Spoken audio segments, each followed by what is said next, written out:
অনেকটা পথ ডিঙিয়ে অলিগলি পেরিয়ে অবশেষে গঙ্গা পৌঁছতে পেরেছে সেই মহান জাগ্রত কালী মন্দিরের সামনে। সকালে তাড়াতাড়ি বেরোনোর পরেও রাস্তা ভুলের কারণে পৌঁছতে পারেনি সঠিক সময়ে।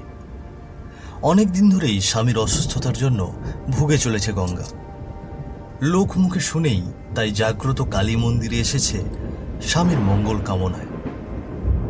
ঝিরঝির বৃষ্টিতে বেশ খানিকটা ভেজার কারণে প্রায় আধ ভেজা হয়ে গেছে সে।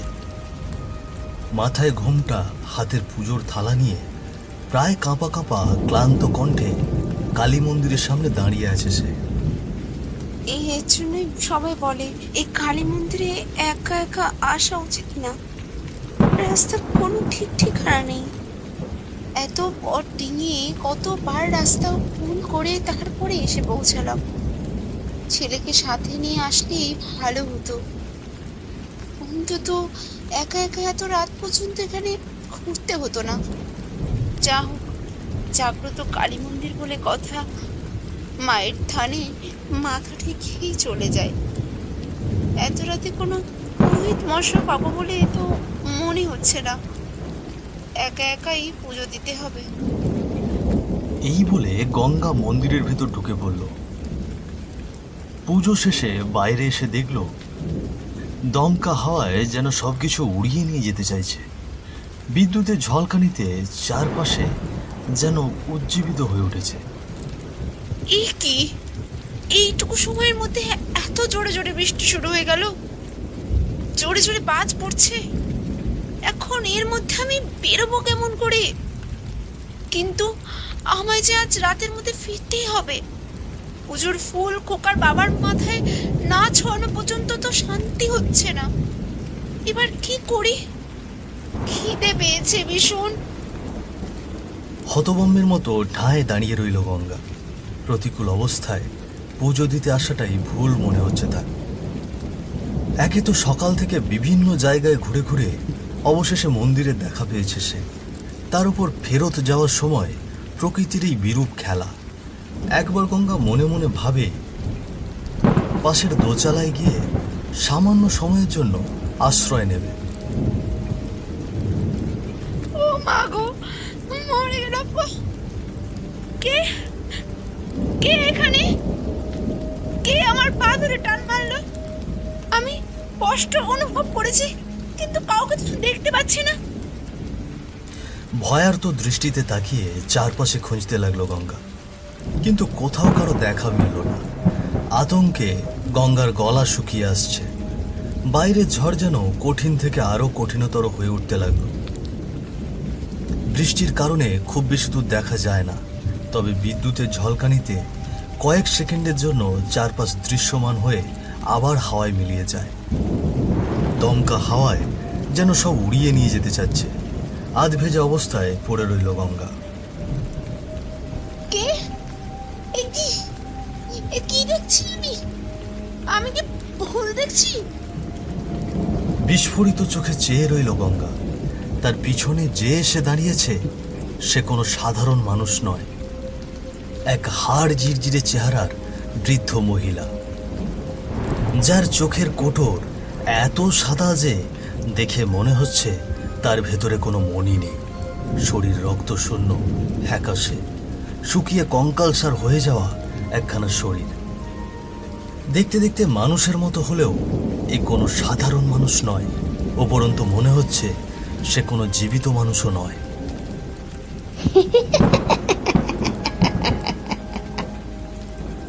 সেই বৃদ্ধ মহিলা গা ছমছম করা হাসিতে চারপাশ কাঁপিয়ে তুলল। ভয়ে গঙ্গার শরীরের প্রত্যেকটা রোমকূপ দাঁড়িয়ে গেল। ধীরে ধীরে গঙ্গা নিশ্চিত হতে শুরু করলো সে কোনো এক বিপদে পড়েছে। এই বিপদ থেকে বেঁচে ফিরতে পারবে কিনা সেও জানে না। কাঠ হয়ে যেতে লাগলো গঙ্গার। বিন্দু বিন্দু ঘাম ঝরে পড়ছে কপালে। মুখ দিয়ে কোনো আওয়াজ বের করতে পারছে না সে। কি হচ্ছে আমার? মনে হচ্ছে কেউ একজন আমাকে মিশে ফেলছে ভিতর থেকে। না না না, ছেড়ে দাও আমাকে। কে তুমি?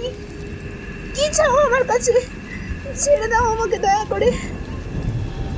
গঙ্গার শরীর ধীরে ধীরে শুকিয়ে যেতে আরম্ভ করলো, ঠিক যেন বুড়ির শরীর ধারণ করতে শুরু করলো। শরীর রক্তশূন্য ফ্যাকাশে হয়ে যেতে লাগলো ধীরে ধীরে। গলা দিয়ে জোর করে আওয়াজ বের করতে হচ্ছে তাকে। বুড়ি নিজের মতন হাসতে আরম্ভ করলো, এক অপার্থিব জগতে ভয়ানক রক্তশূন্য হাসি।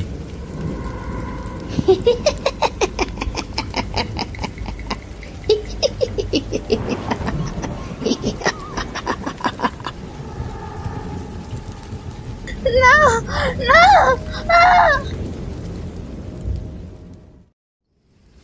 কত করে বললাম, ওগো একখানা দলিল বানাও। দলিলটা যদি বানিয়ে সাবধানে রাখতে তবে কি আর আমাদের এই দিন দেখতে হতো? আমি কি ভেবেছি বাপ দাদার জমিরও প্রমাণ রাখতে হবে? আর আমাদের মতন সাধারণ সাপোসা মানুষদের ক্ষতি করে মোড়লের কি লাভ হয় বলো দেখি? তাও কেন আমাদের ক্ষতি করলো বলো তো? কানাঘুষো শুনেছি তোমার ওই জমিতে পূর্বপুরুষের লুকোনো কোনো ভালো দামি সম্পদ আছে। এই খবর পেয়ে এই মোড়ল আমাদের জমির পিছনে লেগেছিল। প্রথমে যখন ভালোয় ভালোয় জমি হাতিয়ে নিতে পারেনি, তখন আমাদের চোর বদনাম দিয়ে গ্রাম ছাড়া করেছে। এখন এই কোলের সন্তান নিয়ে কোথায় যাব গো? আমি তো সেটাই ভাবছি গিন্নি, দেখি হাঁটতে হাঁটতে কপাল আমাদের কোথায় নিয়ে যায়। ভগবানের সব রাখতো আমাদের মতন সাপোসা মানুষদের জন্যই তুলে রাখা।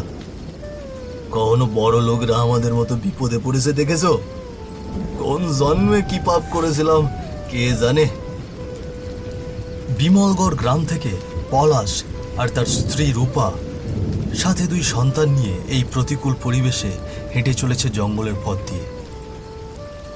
বিমলের ছোট দোচালা ঘরে মাটির নিচে পূর্বপুরুষদের রেখে যাওয়া মূল্যবান সম্পদ আছে, এই কানাঘুষো শুনে মোড়লের চোখ চকচক করে উঠেছিল। এক মুহূর্ত দেরি না করে তাদের কাছে জমি কিনতে চলে আসে মোড়ল। কিন্তু বাপ দাদার ভিটা হয়, পলাশ সেই জমি বিক্রি করতে চায় না। পলাশ সেই জমি বিক্রি করতে না চাওয়ায় ওদেরকে ফাঁসিয়ে গ্রাম ছাড়া করেছে মোড়ল। সাথে সাথেই জমি ঘরবাড়ি আত্মসাৎ করে নিয়েছে সে। কোলে 6 মাসের শিশু আর সাথে 12 বছরের বোবা এক কন্যা সন্তান মায়া আর স্ত্রীকে সঙ্গে নিয়ে গ্রাম ছেড়েছে পলাশ। ওই দেখো কিন্তু, দেখে তো কোনো মন্দির মনে হচ্ছে। হ্যাঁ, ওটা তো কালী মন্দির। তাহলে কি আমরা ভুবন গ্রামে চলে এসেছি? আমি শুনেছি এখানে এক জাগ্রত কালী মন্দির আছে। হতে পারে আমরা সেই কালী মন্দিরের সামনেই দাঁড়িয়ে আছি। আমার মনে হয় আজকে রাতটা আমাদের এই কালী মন্দিরে কাটিয়ে দেওয়া উচিত। কাল সকালে না হয় দেখা যাবে। আমারও তাই ভালো মনে হচ্ছে। মন্দিরের থেকে নিরাপদ জায়গা তো আর হতে পারে না গো। কালী মায়ের আশীর্বাদে যদি জীবনটা আমাদের একটু সুন্দর হয়। চলো তাহলে মন্দিরের ভেতরেই যাই।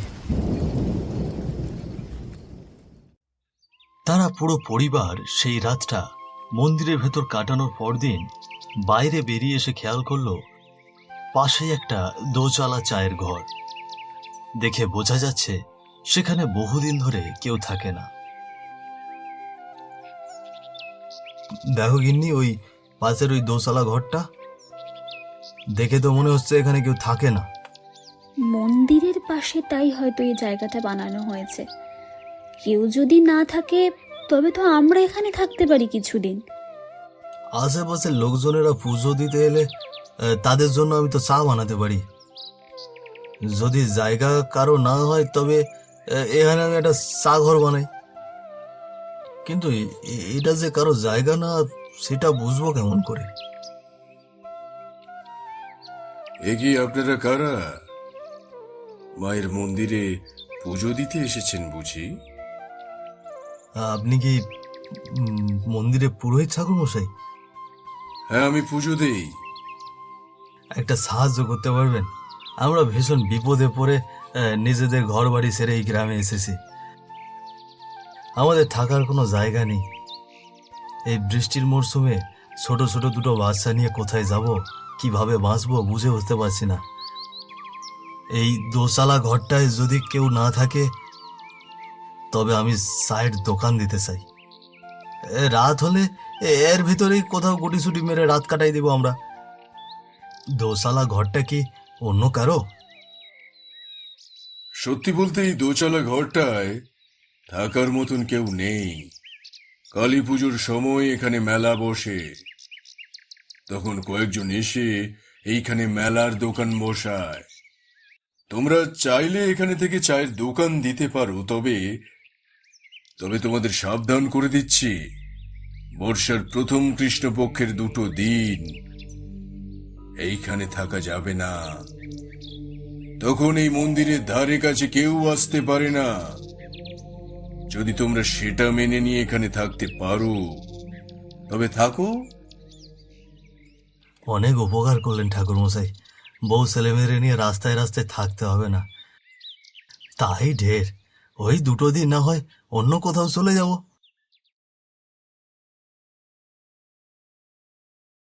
এভাবেই কেটে যায় কয়েক মাস। পলাশ তার ছোট দোচালার চায়ের ঘরে বেশ ভালোই মানিয়ে নিয়েছে। ছোট্ট পরিবার নিয়ে দোকান বন্ধ করে রাতে সেখানেই থাকে, আর সারাদিন চা বিক্রি করে মন্দিরের শরণার্থীদের কাছে। পলাশের কপাল ধীরে ধীরে ঘুরতে শুরু করে। এদিকে বৈশাখের ঝড়ের দিন পেরিয়ে এগিয়ে আসে বর্ষা। প্রচণ্ড বৃষ্টিতে চারপাশে জায়গায় জায়গায় জলকূপ তৈরি হয়। বর্ষার শুক্লপক্ষের প্রথম 2 দিন দোকান বন্ধ রাখার কথা ভুলে যায় পলাশ।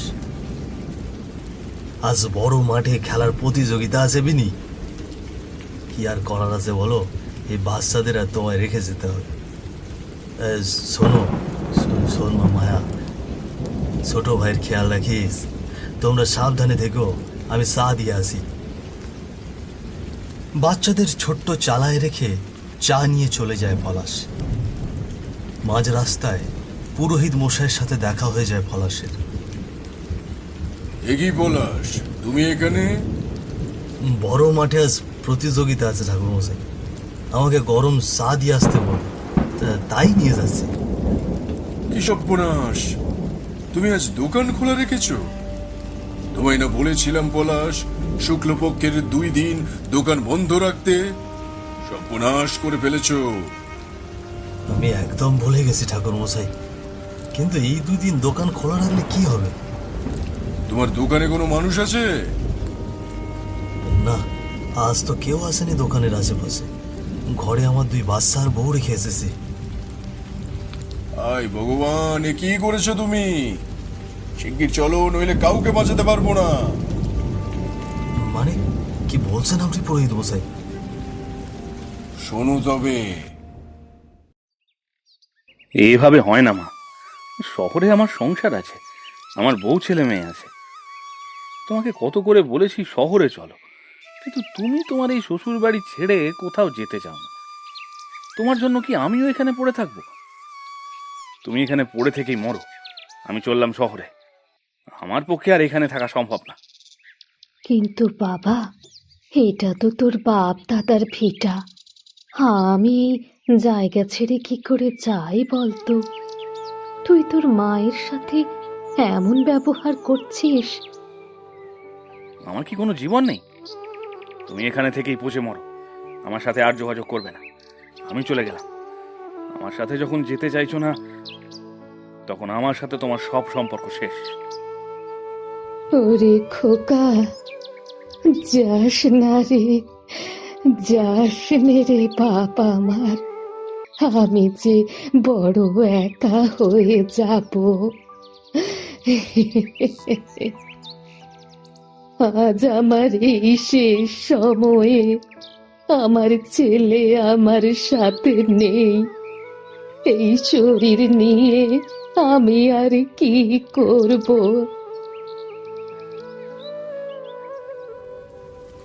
ওভাবে মৃত্যুবরণ করেছিল সে। তার মৃত্যুর পর প্রায় 1 সপ্তাহ পর গ্রামবাসীরা খবর পায় ওখানে মৃত বুড়ি আছে। তার ছেলেকে খবর দেওয়ার পরেও সে এসে তার মায়ের মৃতদেহ দেখেনি, মায়ের শেষ সৎকারও করেনি সে। গ্রামবাসীরা মিলে ওই দোচালার পাশেই বুড়িকে কবর দিয়ে রেখেছিল। তারপর থেকে বছরের ওই দুটো দিন যখন বুড়ি মারা গিয়েছিল, তখন কেউ ওই মন্দিরের ধারে কাছে আসতে পারে না। ওই 2 দিন বুড়ির আত্মা ফিরে আসে। ওই কালী মন্দির সেই বুড়ির স্বামী তৈরি করেছিল, ওটাই তার শ্বশুর বাড়ি। তাই সেই 2 দিন এসে সে যাকে তার শ্বশুরের ভিটেতে দেখতে পায় তাকেই মেরে ফেলে। এত সময় চোখ ছানা বড়া করে সবকিছু শুনছিল পলাশ। সবকিছু শুনে কান্নায় ভেঙে পড়ে। নিজের সন্তানদের কি বিপদে ফেলে এসেছে চিন্তা করে নিজেকেই দুষতে থাকে। এইবার কি হবে ঠাকুর মশাই? দেরি না করে শিগগিরই চলো। না, এটা হতে পারে না, এটা কিছুতেই হতে পারে না। আমার স্ত্রী, ছেলে মেয়ে সবাই রে তুমি মেরে ফেললে। পালা পালা, তুইও পালা এখান থেকে, নইলে তোকেও মারবো। না, আর কাউকে তুই মারতে পারবি না।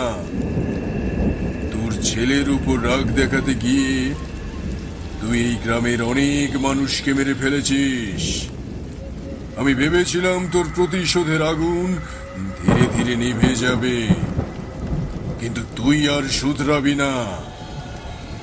এতদিন আমি যা করিনি সেটাই আজ করব। এইবার তোর আত্মার মুক্তি পাওয়ার পালা। তোর সৎকার হয়নি, তোর মুখে আগুন দেওয়া বাকি আছে, তাই তুই এত বাড় বেড়েছিস। এই বলে ঠাকুর মশাই তার ঘর থেকে কিছু একটা ছুঁড়ে দিলেন বুড়ির গায়ে। সঙ্গে সঙ্গে যেন ঝলসে উঠল বুড়ির শরীর। চোখের পলকেই ছাই হয়ে যেতে শুরু করলো সে। না না,